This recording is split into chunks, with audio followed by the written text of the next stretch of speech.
Hello, everyone. If you're watching this, you are likely an applicant to the CWCT program, and you are currently going through some of the steps that are required before we can get you officially enrolled.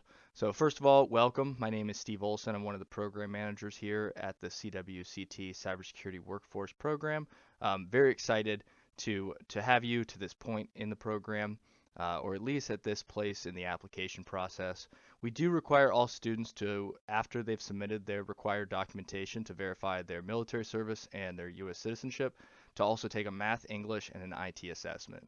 So once you've gotten your instructions on how to log into My Ivy, likely from Chrissy Duncan, you'll start working through the actual knowledge assessments that are required. And today's video is really to show you how to access those in your My Ivy and kind of how to go through them, how to do the study path if you fail, and all that. This recording will be available for in two different sections, one for the math and English assessment and one for the IT. This one's going to be for math and the English assessment. I'm going to show you how to work through those, but later I'll go through the IT assessment as well in a separate video. So once you've logged into your My Ivy account, here mine's going to look a little bit different than yours because I'm an administrator and a student. At least that's the way it's set up here. But once you've logged in, it'll say hi. You should have your name up here. And if you don't see here a button that says Knowledge Assessments under Quick Links, you can go ahead and press See All, which will take you to a page that shows a lot more of the actual little buttons and links that you have access to in My Ivy. Again, mine might have a lot more than y'all's will because it kind of has admin permissions as well.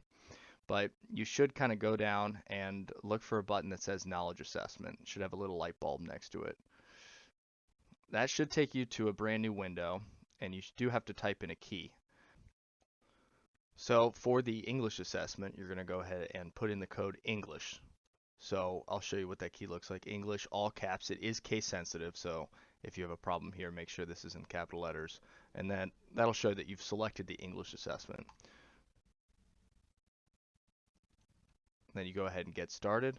It already shows my STEM math and my English here. So these are both the math and the English assessments that you have to do through this. So if yours doesn't show the math, you would do the same thing with English, except typing in STEM. So STEM as the code for the math assessment. That should have been emailed to you in an instruction, but for now we're going to go through the English assessment, and we'll start our diagnostic. So for argument's sake, I'm actually going to be going through and purposely failing this assessment just to show you how, if you don't pass with a 70%, how you can access the study path.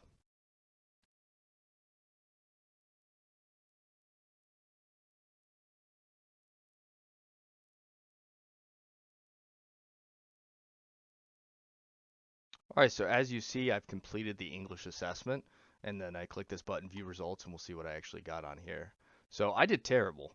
I got a 39 out of 100, but that's okay. I was purposely failing, but again, that is not the point of this assessment. The point of this is not to be a barrier to getting into our program. This is just to kind of assess where your English skills are. For a lot of us, for those that have been a while since they've been in high school or college, some of these things are can be a little bit not so fresh, and you might need a refresher. But again, this does not mean you can't get into our program because you got a 39. Once you see, and it kind of tells you which units you should be studying for, what you're doing not so great on, and it shows that I'm doing okay in a few different ones. But as a option, now that I failed it, I can go through this study path. So I'm going to click this View Study Path, and this kind of will help me get to where I want to be, or at least some of the aspects that I could have done better in my pursuit to actually get a 70. But by completing this study path, I actually get credit for this assessment as if I got a 70. So again, if you fail the English assessment the first time you try, don't worry about it. Go ahead and click this study path that I'm doing right now, and I'm going to show you how to work through it, and you get credit for this assessment through doing so. So first, I'm going to go ahead and go through this reading assessment and learn a little bit more about it. So you'll see that there's some recommended resources here that you can go through, and I'm going to click on one, for example, fact and opinion. And it gives me kind of a lesson and some practical applications and an opportunity for you to kind of work through it yourself. Kind of answer the question in your head and see if it was right. Um, Again, if I go back, once I've kind of reviewed some of these resources, I have the opportunity to try and check my knowledge on this assessment. So reading. So this would be a short test within this study path that will actually give you credit for passing the assessment overall.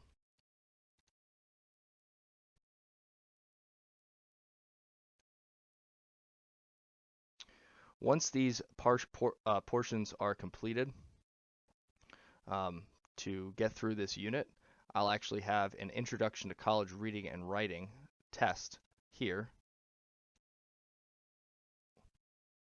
which would be my next part of the process in working through the study path to actually getting credit for the English assessment. Again, so on this page, it shows you what are the units that you need to study for, which ones you need to review, which ones you're not ready for, and you need to work through each of these to get credit for this study path. And it'll kind of show you some of that over here, and you'll eventually get credit. The math assessment works in a very similar fashion to if you don't pass with a 70 your first time around, anything below that, it'll tell you what are the different resources you need to study to get through. I had a lot of them because I kind of clicked through just to show how low of a score you could get. So I would have a little more to do in my study path than others might. So if you only miss it by a few points, you might just have one topic. Maybe it's just exploring comparative elements that you need to study for. And your study path will be very short compared to mine. Again, for any questions about this or the math assessment, and again, I'll show you the math assessment real quick. It should already be on here, but again, the key for that is STEM math. So you need to have both the English and the STEM math assessment done prior to moving forward in the admissions process and then doing your IT assessment. The IT assessment works a little bit differently and is the last step before we get you enrolled, and that will be covered in a separate video. Thank you so much for watching today, and have a great day.